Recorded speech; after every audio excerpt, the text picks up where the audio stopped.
Hello learner, आज की इस वीडियो में अपन बात करने वाले हैं app development versus web development. मैं बिल्कुल जॉब प्रोस्पेक्टस के हिसाब से बताऊंगा और साथ साथ अगर आप फ्रेशर हो तो उसके हिसाब से मैं चीज़ें को एक्सप्लेन करने वाला हूँ। देखिए, आपके सामने जब आप कंप्यूटर साइंस से हो तो बहुत सारी चीज़ें आपके सामने आती है कि वेब डेवलपमेंट में अपना करियर बनाना चाहिए, ऐप डेवलपमेंट में बनाना चाहिए, या फिर एक कोडर होना चाहिए, सॉफ्टवेयर इंजीनियर। ये सारी चीज़ें क्या होती है और इनमें कौन सा फील्ड को चूज करना चाहिए। तो आज मैं आपका ये प्रॉब्लम को दूर करने वाला हूँ। मैं कोशिश करूंगा कि अपने एक्सपीरियंस के हिसाब से कंपनीज में क्या चल रही है वो बताऊं।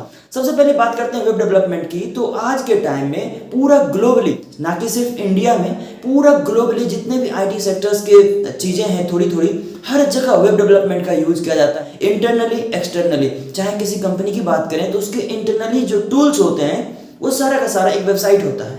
और अगर हम ग्लोबली ये कोई चीज़ें जो पब्लिक के लिए होता है, कोई कंपनी का ही प्रॉपर्टी होती है, वो भी क्या होता है, वेबसाइट होता है। आज के टाइम में मोस्ट ऑफ द टाइम देखा गया है, क्योंकि क्या होता है कि हम ऐप को जो डाउनलोड करने के लिए जितना टाइम लगाएंगे, कंपनियां ये सोचती है कि क्यों ना वेबसाइट पे शिफ्ट किया जाए, और उसके लिए हमें डेवलपर की जरूरत पड़ती है। और आज के टाइम में वेब डेवलपमेंट का काफ़ी ज़्यादा डिमांड हो रहा है। बहरहाल हम बात कर रहे हैं वेब डेवलपमेंट के बारे में, तो होता है कि चीज़ें सीखना तो आसान होता है, लेकिन करियर चूज करना भी आसानी होता है वेब डेवलपमेंट में, क्योंकि बहुत सारी ऐसी कंपनीज हैं जो वेब डेवलपर को हायर करती है।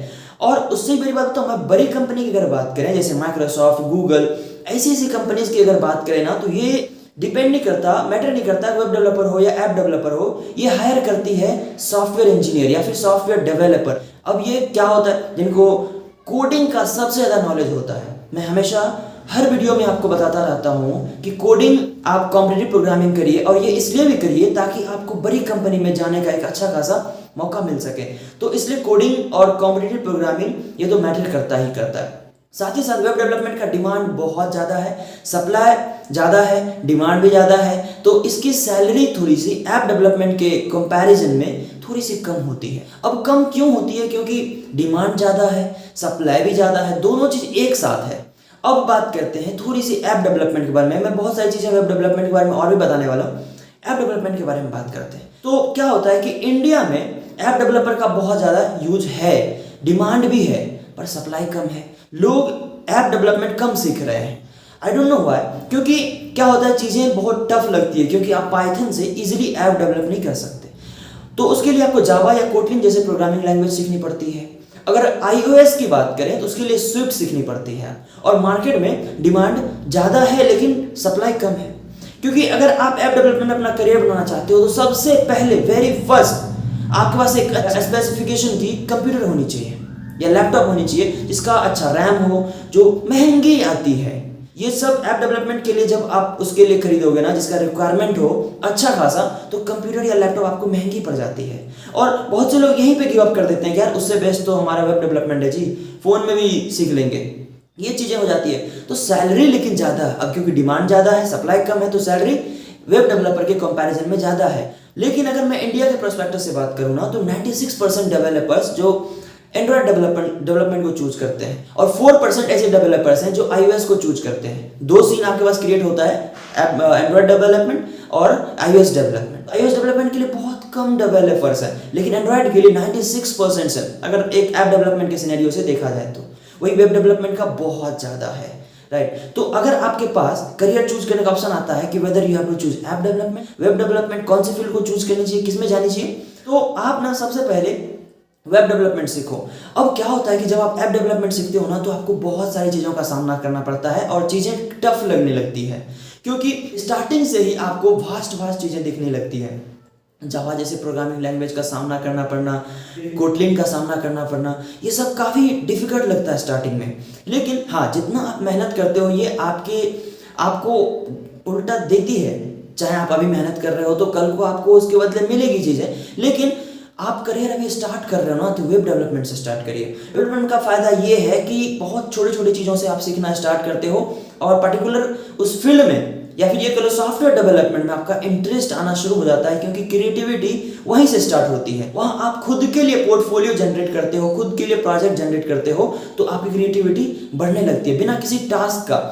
लेकिन अगर बिना टास्क का भी कुछ कर सकते हो ना, दैट इज वेब डेवलपमेंट। वहाँ आप अपने लिए पोर्टफोलियो रेडी कर सकते हो, खुद के लिए वेबसाइट रेडी कर सकते हो, लाइक दैट बहुत सारी चीजें हैं। ये तो पहला प्रोस्पेक्टस हो गया जॉब के प्रोस्पेक्टस से। हाँ, मार्केट में देखा जाए, अब मैं दूसरे प्रोस्पेक्टस से बात कर रहा हूँ, दैट इज रिसोर्सेज।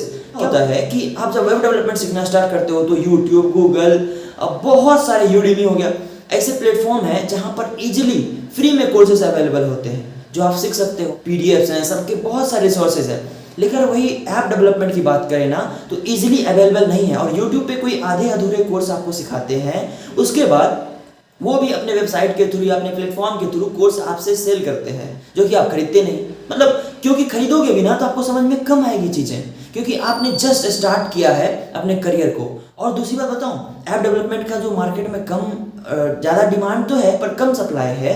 तो आप अगर अच्छे हो, मतलब आपने ऑलरेडी वेब डेवलपमेंट कर रखा है, तो आपको जरूर ऐप डेवलपमेंट में जाना चाहिए। कम टाइम में चीज़ें बहुत चीज़ सीख सकते हो और अच्छा खासा मार्केट में जॉब पा सकते हो। बड़ी बड़ी कंपनी डिमांड कर रही है, लेकिन इस चीज़ के भ्रम में ना रहें कि माइक्रोसॉफ्ट, गूगल और अमेजन ऐसी कंपनी में ऐप डेवलपमेंट का डिमांड होगा या वेब डेवलपमेंट का डिमांड होगा। ऐसी कंपनी में कोडर्स का डिमांड होता है। आपके अंदर कॉम्पिटिटिव प्रोग्रामिंग आपने कितनी करी है, आपके अंदर कितना स्किल्स है उस चीज़ को लेके, इसका डिमांड होता है। तो ये ना सोचें, भ्रम दिमाग से निकाल दें कि वेब डेवलपमेंट या ऐप डेवलपमेंट बड़ी कंपनीज के लिए। बहरहाल मैं प्लेसमेंट की दृष्टि से बात कर रहा था, तो प्लेसमेंट के लिए कॉम्पिटिटिव प्रोग्रामिंग बहुत मैटर करता है।